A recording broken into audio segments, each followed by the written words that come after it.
how can you help the human race? How can you help the human race, the human species, progress?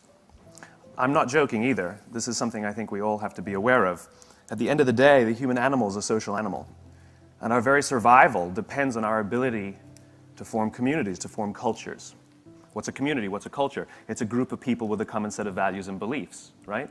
What's a country? It's a group of people with a common set of values and beliefs. What's a company? It should be a group of people with a common set of values and beliefs.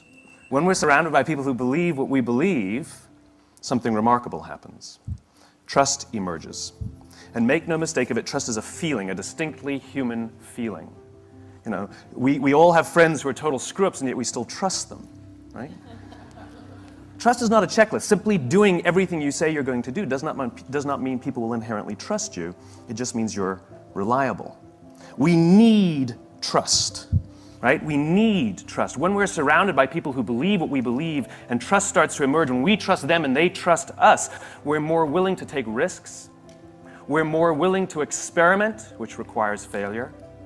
We're more willing to explore and go somewhere that no one has ever gone before with the confidence that if we fail, if we trip over, if we turn our backs, that those within our community, those who we trust and who trust us, will look after us while we're gone, will pick us up when we fall over, will help us when we're hurt. Our very survival depends on it. We're not good at everything. We're not good by ourselves. You know, if I send you out to go fight a saber-toothed tiger by yourself, odds are tiger 1, you 0. It's not going to go very well. But if you go out as a group, we're pretty damn amazing. And the reason is because we all have our certain strengths and we all have our certain weaknesses. And the goal is not to fix your weaknesses. The goal is to amplify your strengths and surround yourself with the people who can do what you can't do. But it's not just based on skills and application and experience. It's based on what you believe. It's based on what you believe. You see, simply being good at something and having somebody else being good at what you're no good at does not mean you will trust each other. Trust, the sense of trust comes from the sense of common values and common beliefs. I can prove it. How many of you are from New York? Okay, a bunch of you. Are you friends with everybody in New York? Why not? Why not? But when you go to Los Angeles and you meet someone from New York, you're like, hey, I'm from New York, and you're best friends. Right? And when you go to France, there you are in the Paris metro, minding your own business, and you hear an American accent behind you, and you turn around, and you say, hey, where are you from? They say, Los Angeles. You're like, hey, I'm from New York, and you're best friends. Because when you're surrounded by people who don't believe what you believe, when you're in a strange environment where you don't feel comfortable, you look for anyone who may share some of the same values and beliefs that you have, and you start to form a very real and very intense bond with them, simply because you know that they have a basic understanding of how you grew up, of the things that you care about, of the life that you live back home. Well, the same is true when we go to work. Do we want to go to work with people who understand us, who believe what we believe, who have a similar view of the world that has nothing to do with their opinions and the differences that we share? That's good. That's called diversity. That's called advantages to problem solving, which is we can all look at the same thing from a different angle and come up with solutions. What I'm talking about is why should you help each other in the first place? What are you in pursuit of? Now the question is what creates that sense of values and beliefs? What creates that sense of trust? Right? Our very human instinct. We know how to find people who believe what we believe. Our survival depends on it. We're biologically gifted with this idea. If I ask you to go out in the street and find all the people who believe what you believe, you know exactly what to do. You're going to strike up conversations. You're going to start talking to people. And either you'll have a good feeling about them or you won't. Either you'll have chemistry, whatever that means, or you don't. Sometimes it's quick, sometimes it's slow. But we know how to do it. It's called making friends, it's called dating, it's called networking. We have the innate ability to do it. The problem is it's not scalable. The problem is you're the only one who had that gut feeling. But if you know the symbols to look for, if you know how to see the things that people are doing and saying, that you can find them. If I tell you to go out on the street and find all the people wearing red hats, it's easy. There's one, there's one, there's one, there's one, there's one. They're easy to spot simply because they have a symbol. They have something that they're giving off that says something about who they are and what they believe. When you were standing on that Paris metro, that American accent that you heard was a symbol. It was a sign. You don't know these people. And yet you trust them. They will say to you, you guys have to go to this restaurant. And you'll go, okay, and you'll go to that restaurant because they told you to. Now, what if you were walking down the street and some stranger just says, hey, you got to go to this restaurant? You'd be like, crackpot, right? You're going to ignore them. This is what trust does. This is why we don't research everything. We don't need access to all information. Let's say you want to go buy a new television, right? So you do all your research, consumer reports, look it all up, right? I know what I'm going to buy, I know what I'm going to do. I'm getting the LG, it's the best on the market, can't wait to get it, right? So that's what you've decided to do this weekend. That Friday night, you go over to a friend's house, your friend, the gadget guy, the guy who has the first of everything, right? And you go to his house and you can't wait to show off and share with him what you're going to do with all your research. And you say, I'm getting the new LG. And he says, nah, man, get the Sony, it's so much better. In that one instant, either he's completely turned all of your research on its head, and you're going to have to go back and do all the research again. Is he right? Should I trust him? Should I believe him? Or you just bought a Sony. All that marketing, all that research, out the tubes, down the drain. It doesn't matter. Because the person that you trust, the person from within your community, told you that you should get the Sony. And you trust him. He knows more than you. He must be right. I trust him. I don't have to know everything. Again, you're walking down the street. You accidentally bump shoulders with somebody, and they say, where are you going? You say, oh, I'm going to Best Buy to get the new LG. They go, don't get the new LG. I know everything about this stuff. Get the Sony. Crackpot, right? You're going to ignore the person. We don't trust everyone. We trust people from within our community. But you have to know what to look for. Just as I said before, when you find the people with the red hats, every single piece of communication we make, every decision we make in our lives is a piece of communication. Every decision we make in our lives as individuals or as organizations is a piece of communication. It's our way of saying something about who we are and what we believe. This is why authenticity matters. This is why you have to say and do the things you actually believe, because the things you say and do are symbols of who you are. And we look for those symbols so we can find people who believe what we believe. Our very survival depends on it.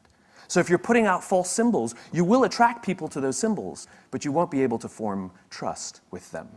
This is what Tiger Woods did to us. He lied. He lied. He told us what he thought we wanted to hear. And it was great, and we were drawn to it. And all of us who kind of like that idea of the sort of the good guy, were drawn to it, until we found out it was a lie. He could have been the bad boy of golf. He could have had all the same endorsements and had a fantastic career and still been hailed as one of the great athletes of our day. But he didn't. He chose to lie. Good luck forming trust again, Tiger. We don't believe you. We don't trust you. The goal of putting something out there, if you say what you believe and you do what you believe, you will attract people who believe what you believe.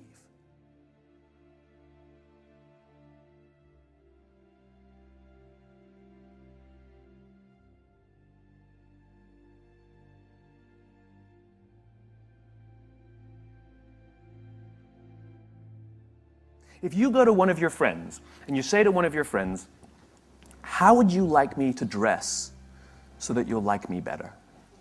How would you want me to address you? How do you want me to speak so that you'll like me more? Right? Your friends are going to look at you and be like, what are you talking about? You're like, come on. What should I wear so that you'll find me more appealing? And how would you like me to speak to you so that you'll like me more? And your friends are going to tell you, just be yourself. That's why I like you. Just be yourself. Now think about what we do in industry. What do? We do market research, and we go out and we ask the customers, what kind of things, what style should we speak to you? How should we decorate ourselves? What kind of things are you drawn to so that we can do those things so you'll like us more? It's just as ridiculous. It's just as ridiculous. Organizations should say and do the things they actually believe, and they will attract people who believe what they believe. Or they can choose to lie, and at the slightest hint that they might be lying, cynicism sets in.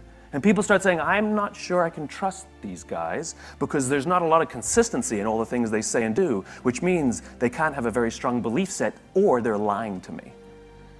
And we call them inauthentic. The entire process of asking other people who we should be is inauthentic. That's hilarious to me.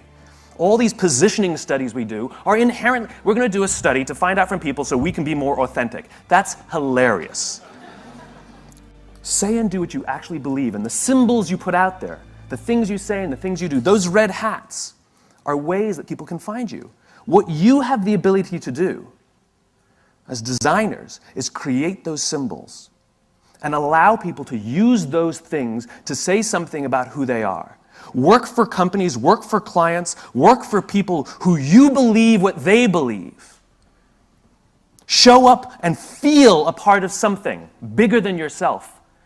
And your part is to put what they believe into pictures and words and symbols and graphics so that other people can use those things to say something about who they are.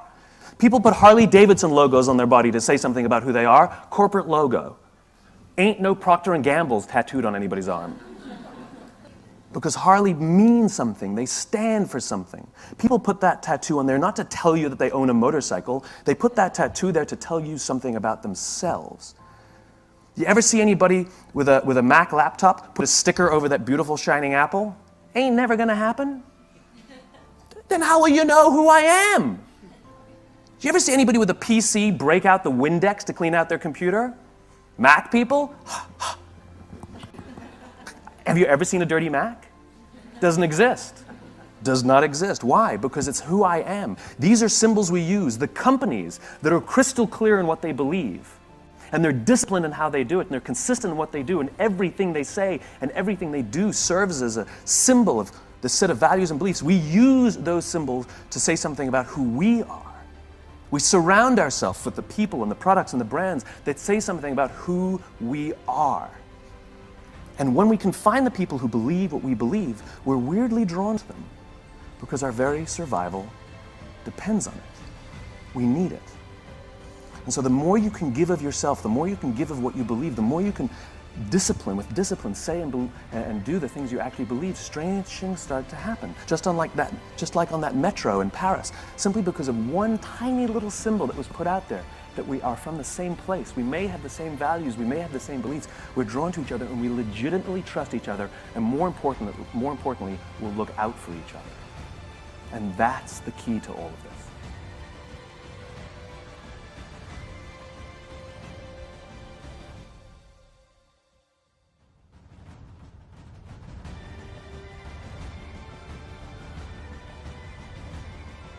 We go to work every day and we sit at our computers and we sit at our desks and we solve problems by sending emails. Get up and go talk to somebody. It's called human interaction, and it's a beautiful, beautiful thing. I'll tell you a quick story. I was on a plane it was about a week ago, actually. It was only about a week ago. And I was coming down the aisle, and my seatmate, I guess, my companion for the next 5 hours, was already sitting down. She was in the aisle, and I had the window seat. And you know, we've all had this experience where you're the one who gets there first, and you look down and you hope that it's that one. Please, please, please, no. Praying that that becomes your seatmate. I've had many fantasies about wives and girlfriends that never sat down next to me. It's better than an icebreaker, right? Hi, right? Sitting next to you. And equally, we've seen people coming down the aisle saying, please don't sit next to me, please don't sit next to me, please. We've all done that. Well, she ignored me entirely. So I could only assume that she was praying that I wouldn't sit next to her. I somehow think, though, she was hoping that no one would sit next to her. So you know what it's like. We've all been on planes. You travel and you go to the aisle, and custom dictates, just general politeness, that the person looks up to you and says, you sitting here? She didn't. She completely ignored me. Had her face in her book, and put my bag in the overhead compartment. She still ignored me, to the point where I actually had to say, excuse me, I'm sitting there. And she sort of begrudgingly moved aside. She didn't stand up.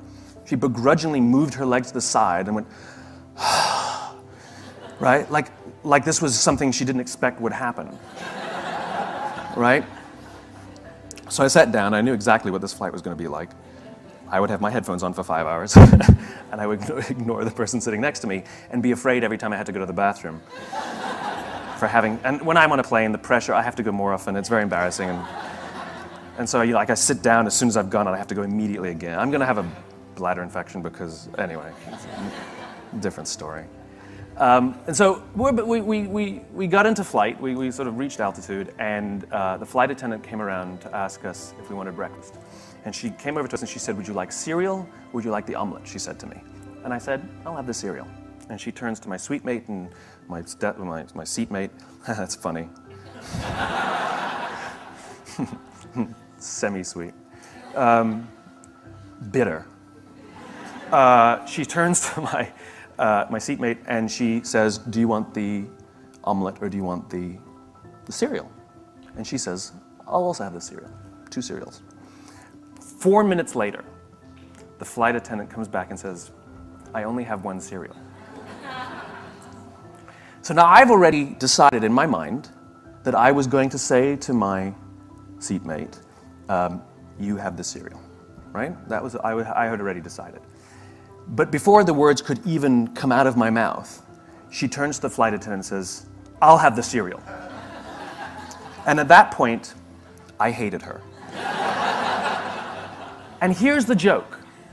She lacks a spirit of generosity. No matter what option she would have chosen, she would have gotten the cereal. For one, if she'd waited for 3 seconds and heard that I was about to offer it to her, she would have got the cereal, right? If she absolutely had to have the cereal, she could have turned to me and said, do you mind if I have the cereal? And I would have said, go right ahead, right? She could have even apologized or said thank you to me. I'm really sorry, allergic to eggs, can I have this cereal? You know? In other words, no matter what option she chose, she would have got the cereal. But the one option she went with was to take a selfish perspective, to go for what she wanted and ignore the wants, desires, or needs of anyone around her, even including just being polite. In other words, she didn't have to give me the cereal. She could have just been polite about it, right? Now, from that point on, I really hated her. And I wrote an article about this little experience while I was on the plane sitting next to her and made no attempt to turn the screen so she couldn't read it, secretly hoping she was.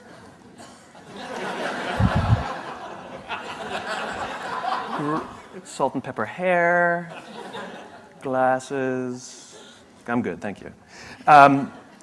And more importantly now, I had no desire to do anything for her anymore, right?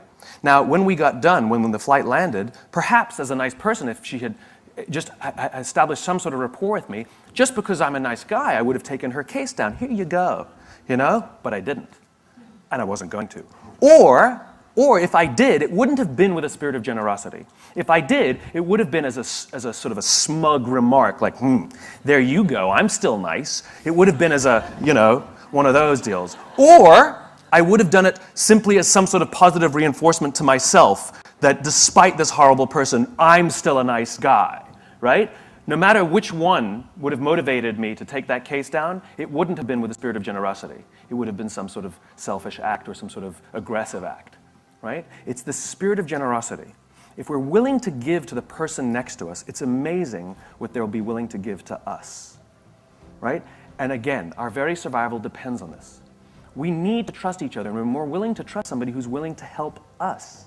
I hate the whole self-help industry, right? How can you be happy? What are the 5 steps you can follow to be a millionaire?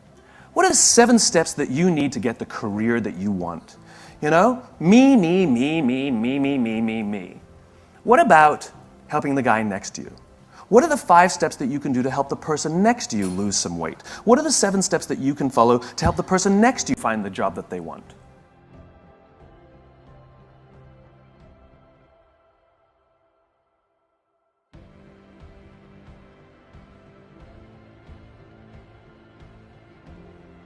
Do you know how we get fulfillment? You can be happy because you did things at work. You can be proud because you did things at work. You can be excited because you had a big success at work. But you know how you feel fulfilled at work? When you do something for someone else. It's the only way we get that feeling. It's the only way we get that feeling. Do you know why the statistics say that over 90% of people don't feel fulfilled by the work they do? It's not because of the job, it's not because of the pay, it's not because of the benefits. It's because we don't help each other anymore. We sit in our cubes and we work. And anything that we turn to anybody is because we need something, we need to get something. And yet we don't put ourselves out there simply for no other reason than to help somebody else. You know what generosity is? Generosity is doing something for someone else expecting nothing in return. At no point ever. I did something for him, why won't he help me? It's not an equation. It's designed to help you feel good. And Mother Nature has given us this feeling when we do something for someone else to encourage us to do it. Because when we are in groups, when we are surrounded by people who believe what we believe, trust emerges and our very survival and progress goes up. Sex feels good. It's why we do it. And Mother Nature has provided that it will feel good so that we can do it more, so that we can procreate. That was not an accident, right? Well, the same goes here. That sense of fulfillment that we get was designed so that we'll do it more, so not only will we procreate, but we'll create strong senses of bonds and cultures amongst each other. I did a little experiment with a homeless person. Not like on them, it's not like electrodes. With them, voluntarily helped me. Because the whole idea of giving, right? You've all walked down the street and you've all seen someone begging and you either have or haven't thrown a few pennies in their cup. When you do, you feel good. You bought that feeling. That is a legitimate commercial transaction. You know, commercial transactions are defined as the exchange of consideration. There was an exchange of consideration here. You gave money, you got the feeling of goodwill. You paid for that feeling. If you didn't give money, you either feel nothing or you feel bad. You can't feel good by not giving. All right? You paid for that feeling. So now the question is, how is that person encouraging us to give? The joke is, they act like every corporation in the world. They talk about themselves. Me, me, me, me, me, me, me, right?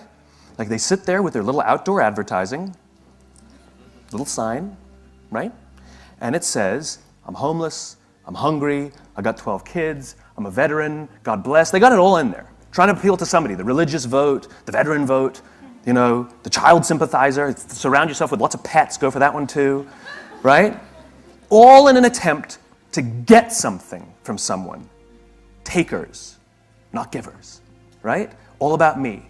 Well, what do corporations do? We've added more RAM, we've added more ROM, we've added more speed. This one's number one. We're the biggest, we're the best. We've been around since 1969. We're better than them, we're faster than them. We're more efficient than that one. Me, me, me, me, me, me, me, me, me, me. And so even if we buy their product, guess what? I don't really feel much. So I did this little experiment. I found a nice homeless lady on the streets of New York who's willing to help out. And I learned that with her sign, which was pretty typical, I'm homeless, I'm hungry, blah, blah, blah, she makes between $20 and $30 a day for a day's worth of work, 8 to 10 hours of sitting there selling goodwill. 8 to 10 hours, she'll make $20 to $30. $30 is considered a good day. I changed her sign, and the new sign made her $40 in 2 hours. And then she left. It's one of the reasons she's homeless is because she's decided that she only needs $20 to $30 a day to live. If she stayed, she would have made $150. The point is she made $40 in 2 hours. What did the sign say? The sign said, if you only give once a month, please think of me next time. It has nothing to do with the taker. It has everything to do with the giver. And what are the objections people give when they don't give? I can't give to everyone. How do I know that they really need it? And so I addressed both those concerns. I know you can't give to everyone. So if you only give once a month, my cause is legitimate. I will still be here when you're ready to give. $40, 2 hours. Make it about them, not about you. The fact of the matter is 100% of customers are people. And 100% of clients are people. And 100% of employees are people. I don't care how good your product is. I don't care how good your marketing is. I don't care how good your design is. If you don't understand people, you don't understand business. We are social animals. We are human beings, and our survival depends on our ability to form trusting relationships. We could have had this conference online. I could have given the same talk sitting behind my computer. We could have all turned on our WebEx, We could have all sat at our terminals, and I would have given you the exact same information. Would it have been the same? No, I'm not there. There's this weird thing about human interaction, right? We can't form trust without, you could like what I say, but you wouldn't be able to form trust without it. In fact, simply being here, we all say the same thing. You could have for 2 days, absolutely boring, abysmal speakers. Boring, boring, boring, right? We've all been to those. Maybe there's one shining star, you're like, well, I like him, you know? And what do we say when we leave? The speaker sucked, but I'm glad I went because I met some great people. It's this. This is what the conference is all about. You showed up not because you're in an industry, you showed up because you have a common set of values and beliefs. There's a million design conferences. You gotta take time out of your day, you gotta pay money, it's called sacrifice, it's called payment, it's called risk. But you're here simply because you know something about each other. When you go out on the street, in an area where you don't belong, where you're not amongst people who believe what you believe, and you see somebody with the same badge as you, and you haven't met them yet, you're gonna go, hey, why? They're just as much of a stranger as any other person on the street. But because they have that little symbol that says that I believe what you believe, I'm a little bit like you, we can form a bond very quickly and instantly. You do. You do. It's called human beings. Do you ever watch Deadliest Catch on the Discovery Channel? I was flipping through the channels one night and Deadliest Catch came on. And on this episode, just random, they were in a huge storm. Now, for those of you who don't know Deadliest Catch, they take these crab fishing boats out in the Bering Sea, which is like terrible, and they put cameras on them, and we watch, right? The reason that's, I guess, significant is because these crab fishermen have, I think, one of the top 5 deadliest jobs in the world. You know, I don't know what the exact number is, but dozens of fishermen die every year doing this. We apparently find that entertaining, which it actually is. So they have cameras only on 5 or 6 of the ships, even though there are many, many, many ships that go out fishing every season, and they don't really come into proximity with each other because the ocean's huge, and they usually sabotage each other and give each other false information because they're all competitors. They're all looking to get the crabs and make sure that they find them and somebody else doesn't. And it's business, right? It's just business. It's okay. We all do the same thing in our own companies. And in this one episode, this big, huge storm was so violent that they had to bring all the pots, which are the big cages that they catch the crabs in. They had to bring all the pots back on the boat and wait out the storm. And just by dumb luck, one of the boats that had cameras on it was in proximity of a boat that didn't have cameras on it. And so they had secured all their pots on the deck, and so they started filming the other boat. And they filmed a guy climbing on the outside of the cage, securing the pots. And all of a sudden, a huge wave hits the side of the boat, and the guy's not there anymore. And the people on the boat with the cameras start screaming, "Man overboard, man overboard, man overboard." And they turn their boat towards where they think he might be. He's a stranger, they don't know him, they don't know the crew members of the other boat, and yet they react. And they turn towards him. And they find him in the drink. And for those of you who don't understand how dangerous this is, if the water is so cold that if you're in the water for, I think that it's a minute or a minute 30, hypothermia will set in and you die. And they come upon him, and he's screaming, "Don't let me die, don't let me die." And they pull him on board, not out of the woods yet. They strip off his clothes, because it's wet and cold, and they wrap blankets around him to prevent hypothermia from setting in. And he survives. And it's overwhelming.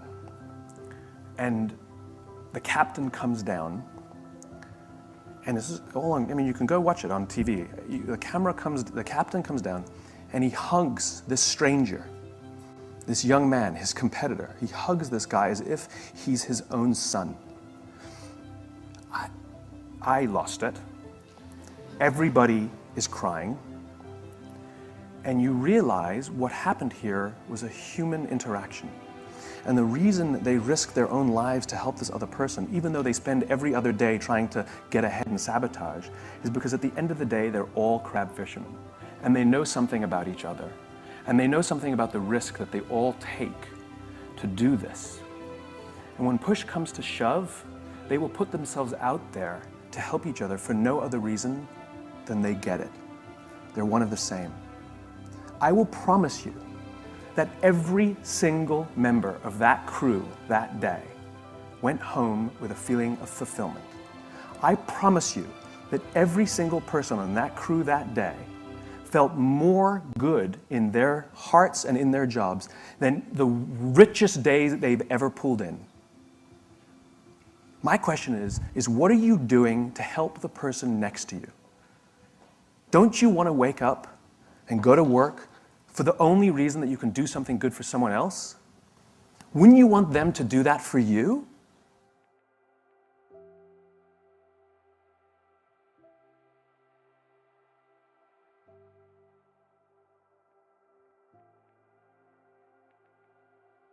Yeah, we're not that smart. You know, I love, companies do competitive analyses, and yet it's the competition they didn't see that always gets them. It's the unsuspecting technology they didn't even know existed that comes up. MySpace was busy studying Friendster when Facebook showed up out of nowhere, right? And so we don't know. That's the point. We're so proud to believe that we've considered everything. The space shuttle blew up because of a bolt, okay? Things go wrong all the time because of one idiot decision about somebody who didn't see something. The housing crisis, mortgage-backed securities, the actuaries said that these have a 99% chance of success, because the 1% chance that the whole housing market would collapse at one time. So there was no plan for that 1% chance because they'd what? That's the point. It's hubris. The human animal, this machine, is a legacy machine living in a very modern world. Nothing about us has changed in 50,000 years. Zippo. The way we interpret information, the way we make decisions, our drive to try and form trusting cooperative relationships, our need to feel safe, to feel valuable, to feel like we belong, all here it is. And yet we're forced to operate in a very, very different environment. And it produces some inherent problems. I've forgotten his name, but he's a really great biologist. He was explaining how back in those Paleolithic times, you know what the average life expectancy was?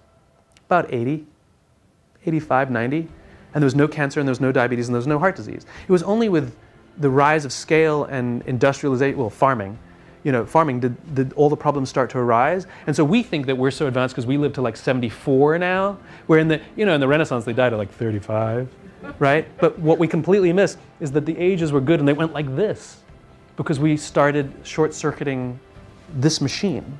And so now we've been able to compensate for some of the short circuits naturally and with medicines and things like that. But if we actually live good lives, where we have longer, trusting, beautiful relationships, happier people live longer. People who are in relationships live longer than single people.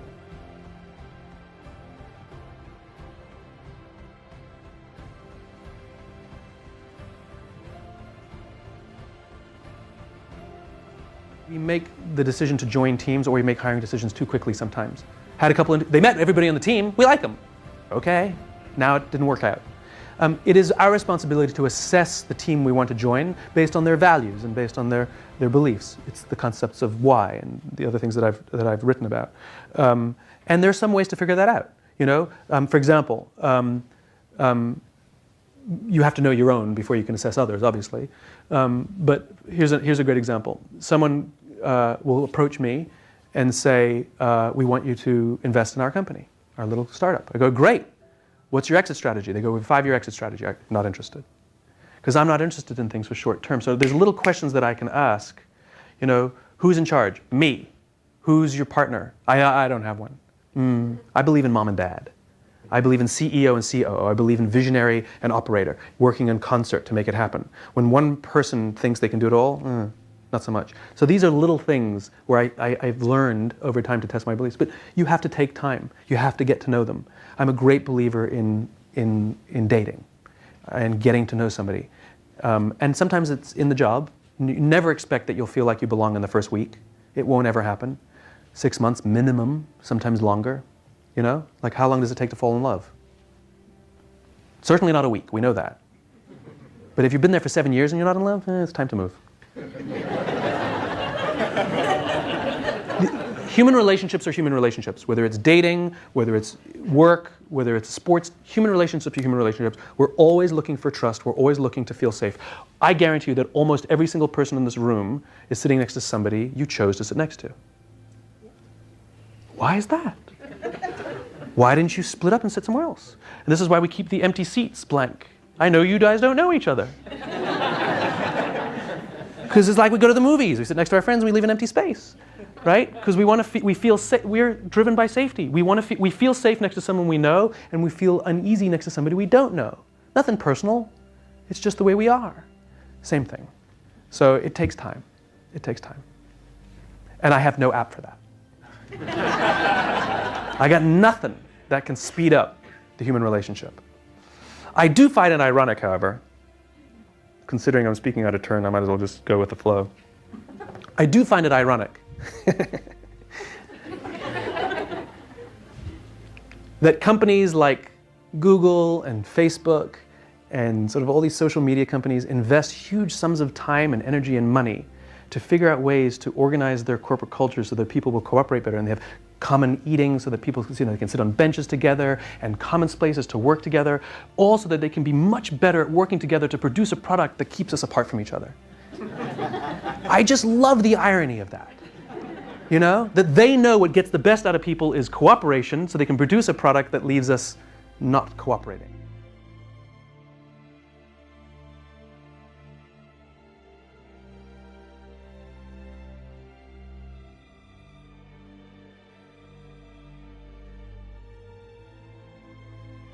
The best strategy is to be the leader you wish you had. The best strategy is to find someone you trust and say, we have each other, let's look after each other, but let's also commit to looking after everybody else. There's some good research on this as well. There was an article in HBR some time ago about how to deal with a toxic leader. And if you have a toxic leader, you can see this in dictatorships. Same idea, it's the same thing, right? So what dictators do is they seed paranoia and create separation amongst the people. Because dictators know that if the people come together, they're out. Dictators always fear the people. And that's because, anthropologically, it's not the leader that has the power, it's the group that has the power. We're social animals. Leaders have power over us as individuals, but as a group, we control the leader. And so in toxic environments where you don't feel safe, very often what happens is an environment of fear and paranoia is created such that the people no longer help each other. They're too busy worrying about themselves. Maybe you have one friend who watches your back, but it's not enough. And so they maintain their control. And so what you want to do is break down these barriers and say, hey guys, all we have is each other. If we're going to be happy at work and we're going to survive this and we're going to do good things, we have to look after each other. And what the research shows is two things happen. One, this person becomes completely emasculated. They lose their power. And usually higher ups then start to notice. Because they are very good at managing up and pretty bad at managing down.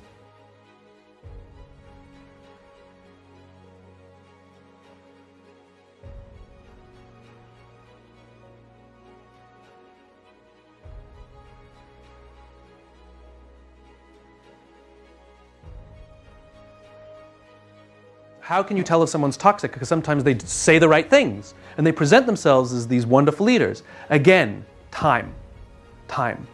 And this is the importance of consistency, right? There's a difference between consistency and intensity. And consistency always wins, right? You cannot be healthy by doing a cleanse once a month. You know, I'm going to cleanse. No, it doesn't work, right? You know what keeps you healthy? Being healthy every day. You know, going to the gym and working out for 10 hours doesn't make you healthy. Doing a little bit every day makes you healthy, right? So consistency is always king over intensity, which is why reorgs don't work, because it's an intense...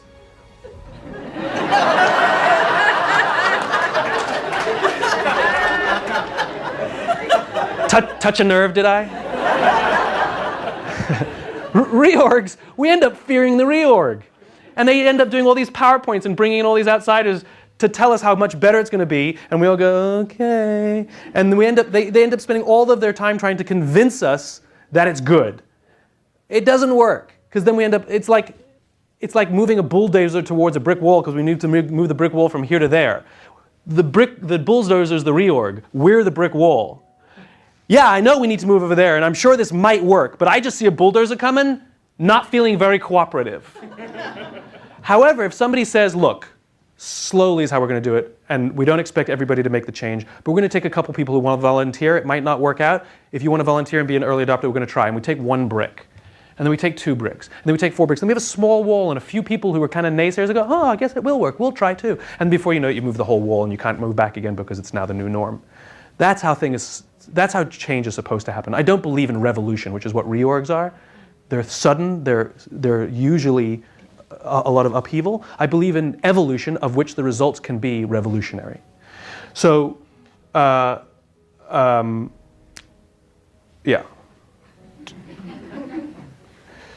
What was the question? Oh! When they say and do the right thing. Okay. I like my little aside, though. It goes back to the original thing. Consistency. That's right. I remember what I was going to say.